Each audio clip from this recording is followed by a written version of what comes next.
This is a little bit of story. The title of this presentation is Lean Startup with a Shark Tank Twist.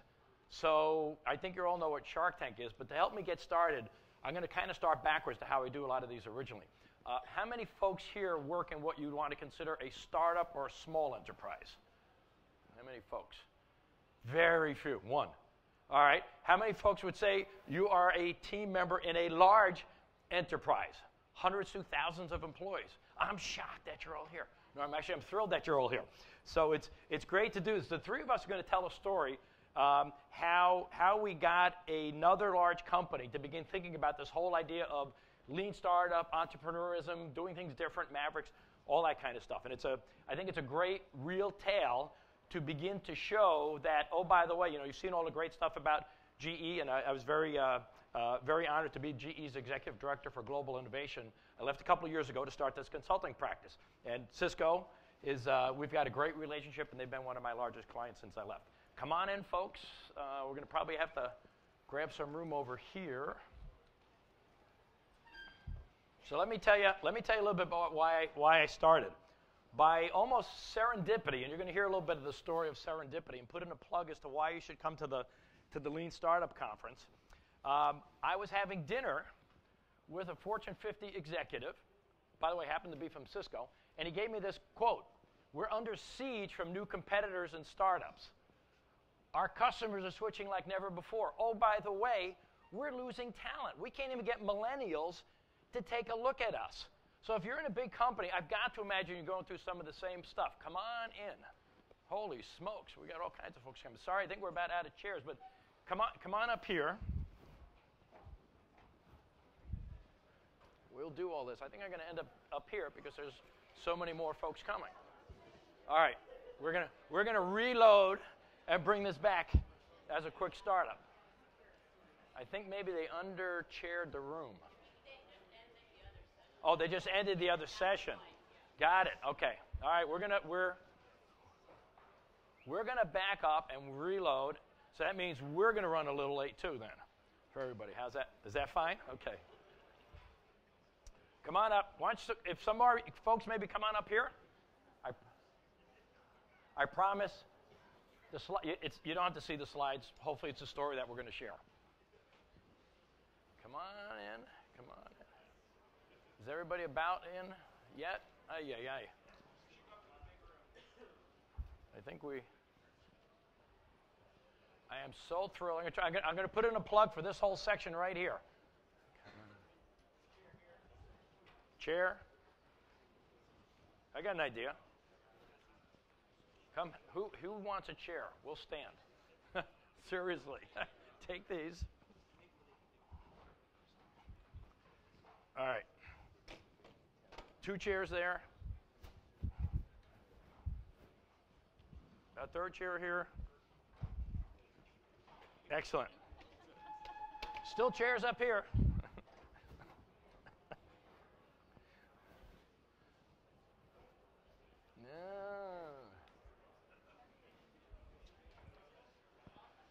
I am thrilled that you're all coming.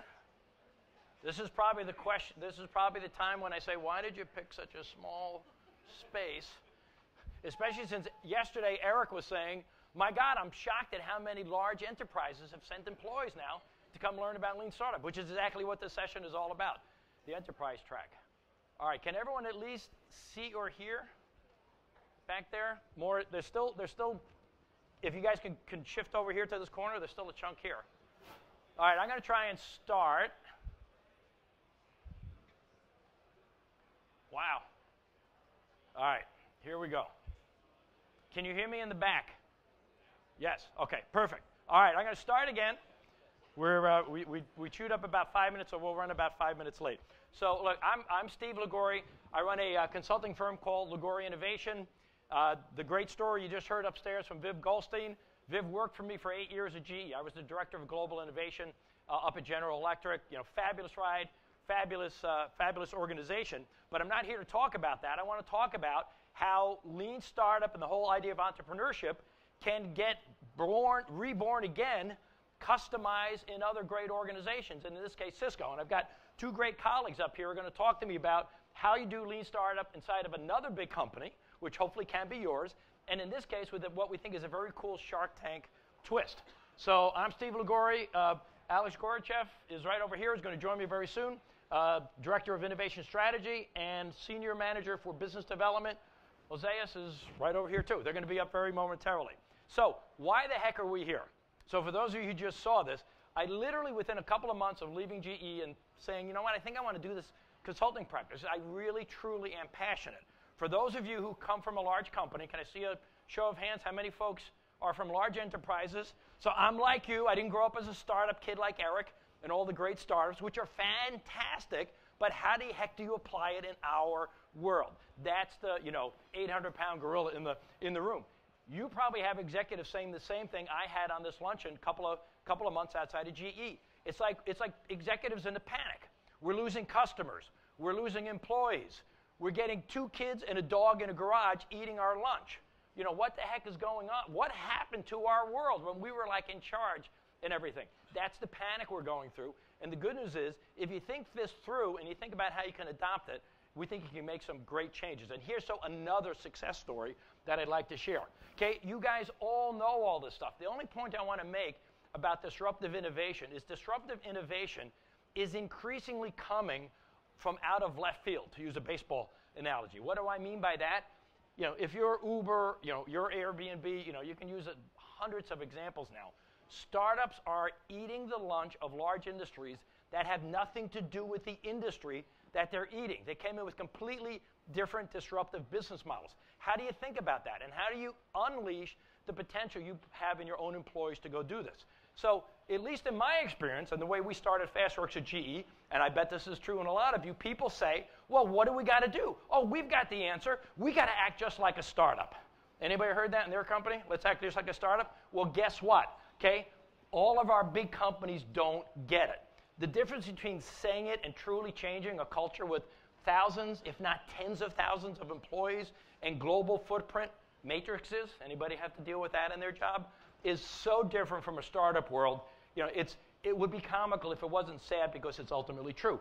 So you don't get it. This thing called culture, we don't do it that way. HR saying that's against policy. Legal saying, compliance isn't going to buy that off. Those things just don't exist in the startup world, certainly not to the extent they start with us. So, of course, it begs the question, what are you going to do? You just heard the great story from Viv Goldstein about what we did in FastWorks. GE's made tremendous progress, but I think the lesson for all of us is, how do you internalize that and make that work for you? And so this is the journey we've got right here. I want to turn the story over to my Cisco colleagues to tell you how they thought about it. And the first person I want to introduce is the person I'm going to dub the Maverick. Okay? You're probably here because you're already a Maverick, or I'm going to talk to you about the senior sponsor from headquarters. We're going to save that role for later. But if I could ask you to join in welcoming Ozeas, come on up, introduce yourself, and tell us a little bit about your Maverick status. All right, you need the clicker? There you go. Thanks, Steve. Thanks, Steve.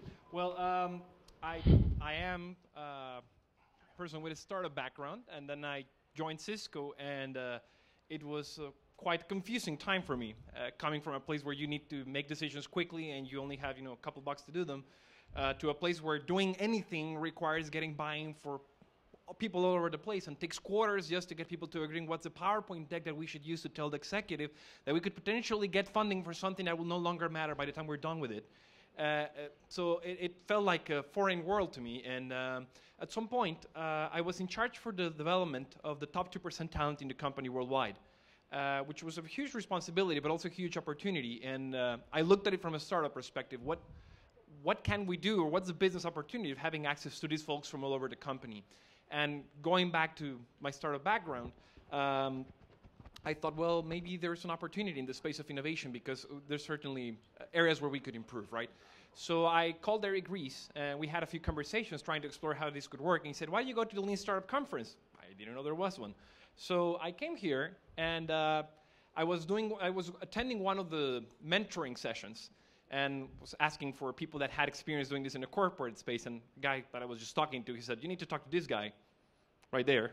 He was literally sitting right next to me. And like, oh yeah, have you heard of GE? Yeah, rings a bell. And that's when he introduced me to how they have done it there. So essentially, we brought Steve on to help us figure out where to start with the project. And we literally had to start, whiteboarding like many other things do. So this is the real picture of when the first time we started trying to figure out, okay, where do we go from here? And you'll see that there's a few things that might not reflect the natural order that sometimes these things work out in corporate. For example, the ask for money is until like step 5. And if you see, there's nothing here that says ask for permission. We didn't ask for permission because one thing we learned is if you ask for permission enough, somebody will tell you, no, you can't do it. So it's a lot better to just say, hey, we have this traction, and well, you can't argue with something that's working. So we went that route. And we tried to mimic as much as possible when we were starting the process, something that would look like a startup. So our own effort, we called it Startup Cisco, and we played with the logo, which I shouldn't be showing it to you because I'm breaking some rule we have. That is the Cisco logo looking like a DNA strand. But anyway, the point being is we wanted to get our logo, we wanted to get our image, we wanted to start thinking like a startup and mimicking as much as possible the things that make startups successful. And one of them was obviously getting the right people on the bus, which if we look at the journey of a startup, you had to have a founding team. So we did that. Then getting the mindset right. Yes, maybe it's values alignment in terms of founders in the startup world, but for us was what's the mindset startup that we need to get this to work? And that included things such as, if whatever it is that you're building won't explode, it's probably ready to sell, so just do it. And that's contrary to the mindset of large corporations that need to be super careful. Like Cisco does infrastructure. We cannot mess around with things that are not stable, because otherwise bad stuff happens if most of the data in the world flows through our products. So you cannot tell a company that has this level of responsibility, as long as it doesn't explode, it's okay, because it's completely countercultural and actually doesn't make sense. So when framing the mindset, we needed to think about how are we going to do this ourselves, and then how are we going to start introducing it into the company when it makes sense, where it makes sense, because it's not all over the place. But anyway, that was the next thing. The next thing was building the engine, which could be comparable to the product. And what we were doing in this effort is we were trying to introduce Lean. The first thing was, we need to be able to teach Lean and try it out. So we literally organized the workshop, also, again, bending lots of rules. We just set it up, and we brought people from sales and services and engineering, started running a few experiments. We crossed some thresholds that probably shouldn't have in hindsight, but they were worked. There was a guy that had a very interesting project. He had not made a lot of progress, but he had already received, the internal appraisal that his project was awesome through one of the internal challenges we had. And what we did is we did an experiment, and he actually reached out to CXO executives from oil and gas companies, and he got like the 5th response in 6 hours. We're like, oops. So now we talked to the head of all services worldwide, and he said, well, that's interesting. So in 24 hours of doing things that were, against our DNA to a certain extent, or the way in which we do certain things, we were able to make a lot of progress. So that's when we were building the engine. We started testing. What happens when you test stuff? Well, you learn stuff, and then you do other things that are different from getting the deck ready to get the buy-in for yada, yada, yada. But then, obviously, we made a lot of mistakes. So we would be okay with it. We will try, like, that workshop didn't work. Well, that approach didn't work. Well, that experiment was a complete disaster. We didn't know how to frame it correctly, so we started tweaking, and we've been refining it. And that was also very important from a perspective of evolving this. And it was not until we were able to get all of that done, then we started seeking some level of sponsorship. Because now we had something that we could show for and say, this makes sense for us to pursue forward. And that's when Alex comes in.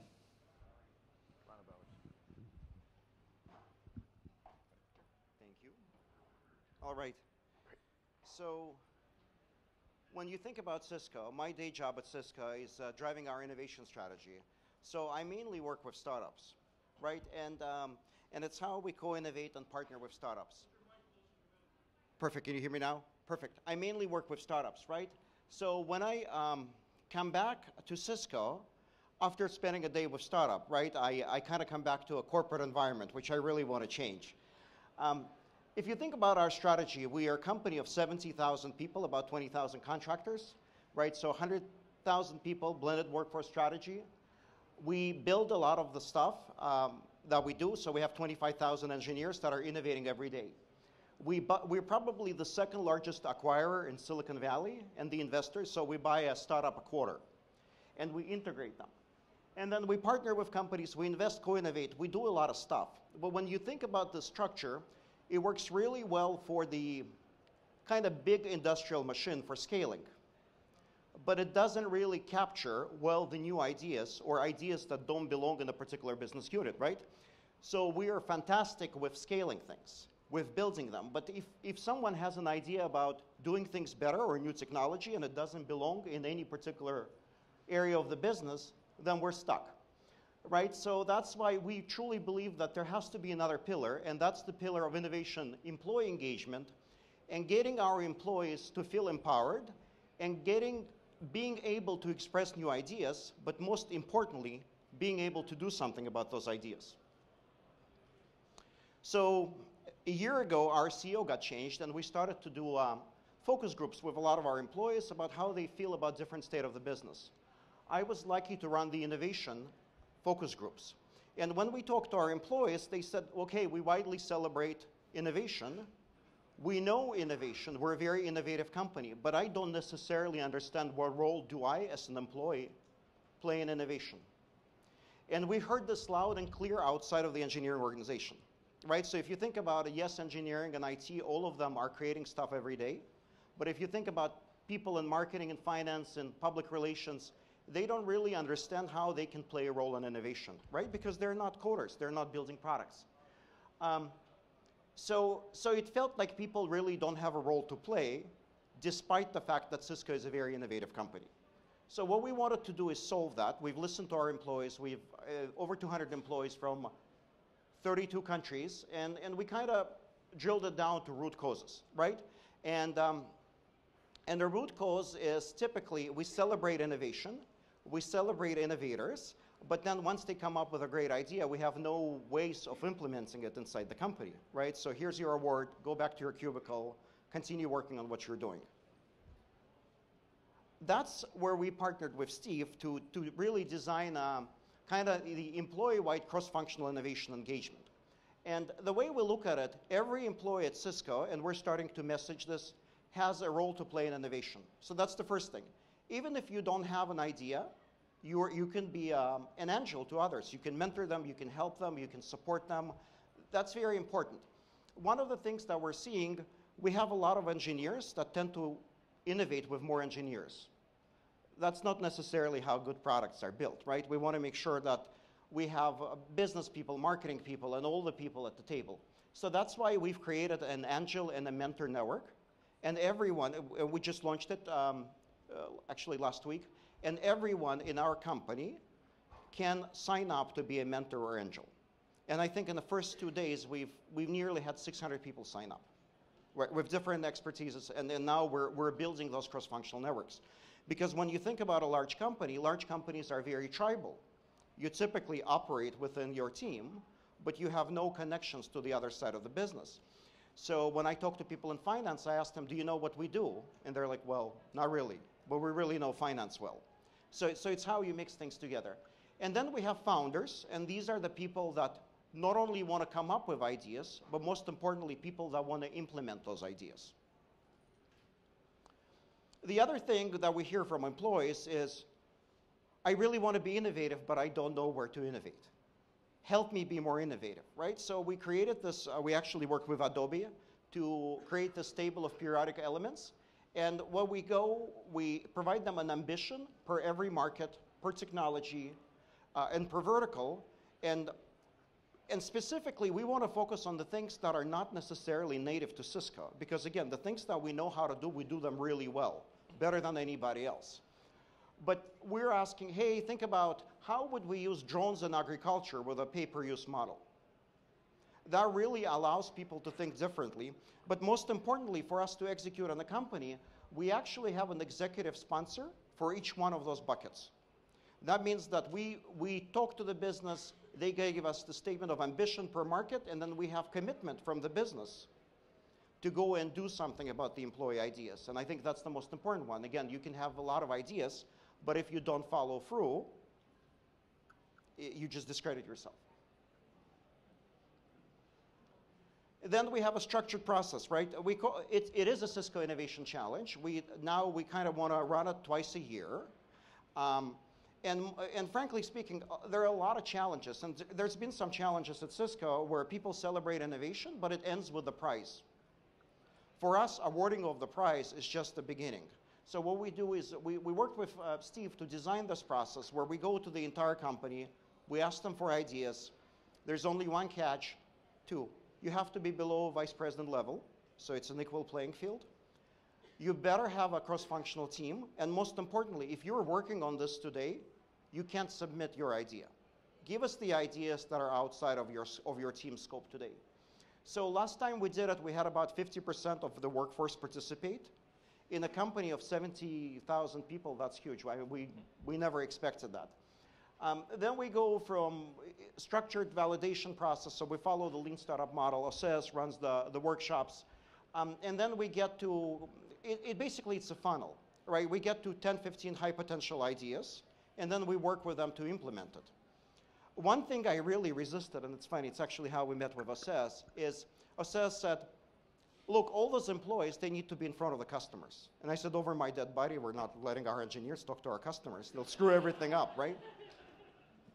And we had a lengthy negotiation. But we actually got our account managers involved. And now they have a stake in the game.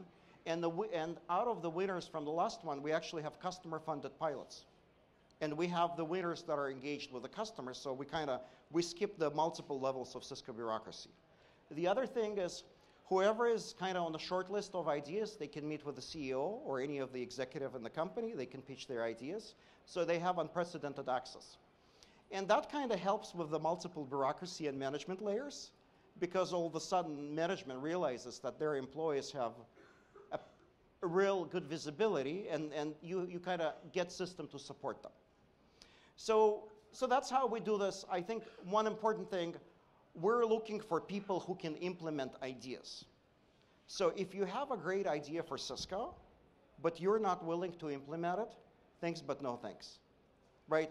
Go find a team of people that are willing to make that change, and we'll give you executive support. Couple of things. Besides running a challenge, what we want to do is we tie it to corporate priorities. We have executives at the CEO level, so our chief people officer is sponsoring this with our chief strategy officer. Our CEO is personally involved. We give personalized coaching and mentoring, and we pay a lot of money for that, and we do believe that's a really good investment. We provide real incentives. So for example, we give away $25,000 in actual money for those teams as a recognition, and then another $25,000 for them to invest in their projects. We make it fun. And we really build a network. I think besides the projects that come out of this, the true value is the network inside a large company. Most of the winners that were there, they said we all met online. And that's fantastic when you have teams that are meeting online and they're from all over the world. If you Google the video, the Innovate Everywhere Challenge, there's a fantastic video from our employees with some testimonials that I think are worth looking at. Things that we discovered that I think you should consider. First of all, HR is a talent management organization. It's not a lawsuit prevention organization, right? So work with them because they have unprecedented reach and they're really interested in working with talent. In fact, we stole OSES from HR. And he joined our team. Anything that gets your employees closer to customers, it's very risky, but as I've learned, it's very rewarding. We're asking our employees to coach startups and accelerators. So we're getting them exposed to outside thinking, and it's really paying off. They're actually not leaving Cisco to join the startups, as some people thought when they tried to resist this idea, but they're really helping us to bring new thinking. Everything that drives entrepreneurship behavior, I come from a small business and a startup. So for me, when you think about a large company, there's a lot of waste.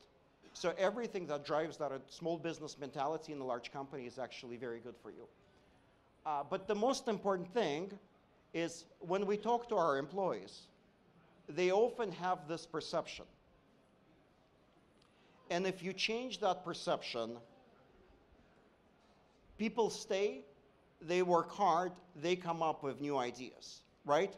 And the goal is not to kill their ideas, support them, and give practical resources to get things done. Back to you. Thanks, Alex. Yep. So we want to make sure we have some time for Q&A. If I step back and think about kind of the learning journey that we went through, first I'd say at GE and now at Cisco, and obviously I hope many of you can do it as well, I would put together kind of three big areas. First, even big folks have, entrepreneurs, mavericks, people who want to make a change. Again, as I said at the beginning, I wouldn't be surprised if half of you are here because you either are a maverick or you've been a maverick or you want to support a maverick, which is the next one. A lot of big company senior executives do get it. There's the stereotypes of they don't get it, they're bureaucrats, they're dinosaurs, they're old fuddy-duddies. Screw the stereotypes. Go find someone who wants to be your ally, okay? Alex was directly tied in with the senior team. When we first got together, it wasn't one of those classic, have from headquarters, I'm here to help kind of jokes, because the folks in the field go like, oh, go away. No, it was a great meeting of we've got a problem here. Oh, by the way, we've also got an opportunity. How can we get our heads together to do it? So the idea that someone was experimenting in the background with a ton of passion and learning lean startup, and someone from headquarters saying, damn, we want to get more of that. And, oh, by the way, we really do want to make it work. It can work. And then the clincher is there's risk involved for everybody, okay? This doesn't come risk-free. There are lessons to be learned, and one of the coolest things to me is for all the great stuff you saw with GE earlier today, Cisco now has its own great story. You've got to customize this a little bit for yourself. You've got to go take some risks. You've got to go do some experiments. You've got to come up with your own terminology and things like that. And maybe just kind of the one last thing. I went into the video, which we didn't have time to show, and pull some screenshots last night. When we did this, we actually did a Shark Tank show on Cisco TV, broadcast around the world. We brought in the 6 winning teams to pitch for the grand prizes. And you have the teams, you have the executives over there on the right. So that was the Shark Tank panel. Shark Tank was 4 of Cisco's top executives and 2 real outside venture capital firms. So it was real. It was broadcast. There was an audience about the size of this in the room cheering for the teams. You get one of the executives ask one of the team members, well, what are you going to do if you don't win the grand prize? And you know what he says? I'll continue to work on it on nights and weekends because I care that much about the projects. And the executive says, that is awesome because we need more people like you to disrupt Cisco. So when you can get the parties together in a very visible way, I think really magical stuff can happen. So there's a lot of lessons to be learned. Clearly in the 20 or so minutes we've had here to tell you it hasn't happened. But if you're interested in doing this in your company, you can do it too. I'd like to invite my colleagues to come on up. We got a few minutes for Q&A. That's us if you want to get in touch with any of us, but we'd love to hear any questions. Thanks for your listening.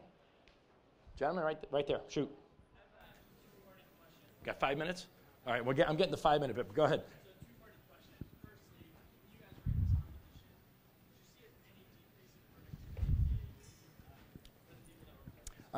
I'm going to have Alex answer. I just want you to know, when they put this out, he said about half the employees opened it up. 11,000 teams got together 1,100. But still huge, a huge number. We were thinking like, oh, we'll get a few dozen, maybe 100 people to submit an actual new idea. 1,100 ideas got submitted by teams. So the question is, decrease in productivity, second part?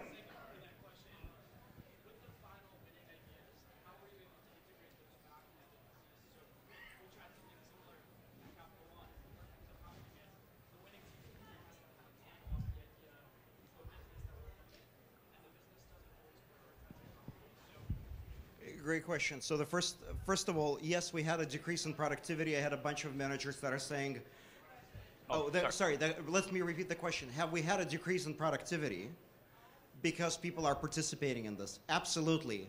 So we did have managers that consistently complained that their top performers are doing this garbage versus closing the quarter, right? And I think what we've learned from this is how do we get the... So we've heard a lot of resistance from the management, and we've learned to work with them and get them on a journey, but that's been a very painful process. The second question is, how do we integrate ideas? So right now, we're in the process of bringing those ideas into the business unit. There's one idea that doesn't belong in any business unit, so we're holding off on it because I do know that we are forming a business unit where this idea will go. So the goal is to provide teams bridge loans and get them to a certain point so we can bring them back to the business. Other question, right here, Jim. Do the teams or the leaders of the teams get any equity stakes or anything like that in the product ideas they come up with? So the question was about equity stake, whenever or not we give equity to the teams. No, they don't get any specific equity in that particular project. We do give stock options or RSUs at Cisco from time to time, so they do have typically equity at Cisco. They got some Cisco funding, though, to help fund the project. Not Correct. equity for them, but Cisco wrote a check out and said, here are your startup funds to help fund the project. You do what you want with it. You know, pizza or customer interviews or MVPs, go do it. Right. Other folks.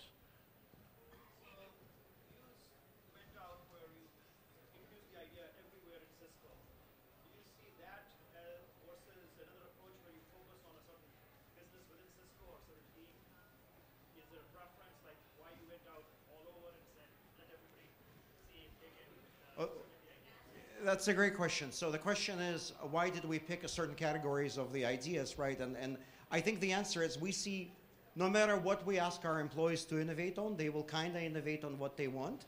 So probably 50% of the ideas we've seen were the technology ideas.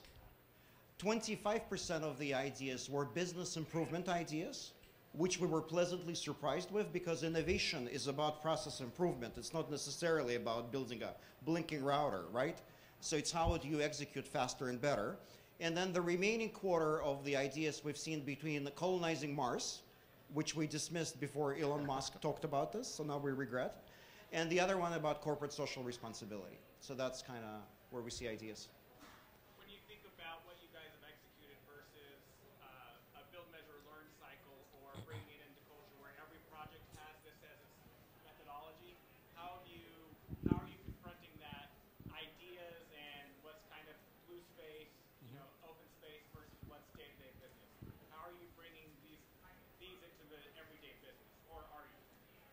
Okay, so I think there's like 2 or 3 parts to the question, but to relate it to the process that we follow to make it easier is when we're getting the ideas submitted, obviously they get screened, but at that point they will have different levels of maturity. Some of them, they just come up with the idea, they submit it, some of them have been working on it.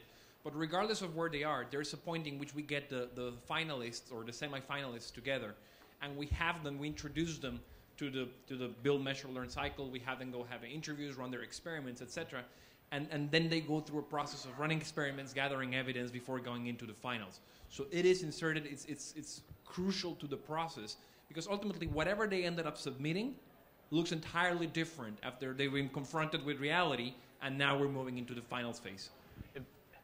If I can build on that, maybe just a step back a little bit. One of the learnings is that part of what I heard in the question is like day-to-day stuff and productivity versus far out. I think that's, from my experience with clients, now, this is a really important thing to think through when you get these ideas. Alex mentioned about 1/3 of the projects came in around productivity improvements. Trust me, you can absolutely use lean startup and entrepreneur type skills to go do that. I just think what you want to do is you want to think through where you want to start. At GE, we started with the new product stuff, and then we quickly brought it into that too. And some of my other clients are doing it, and that's how Cisco did it as well.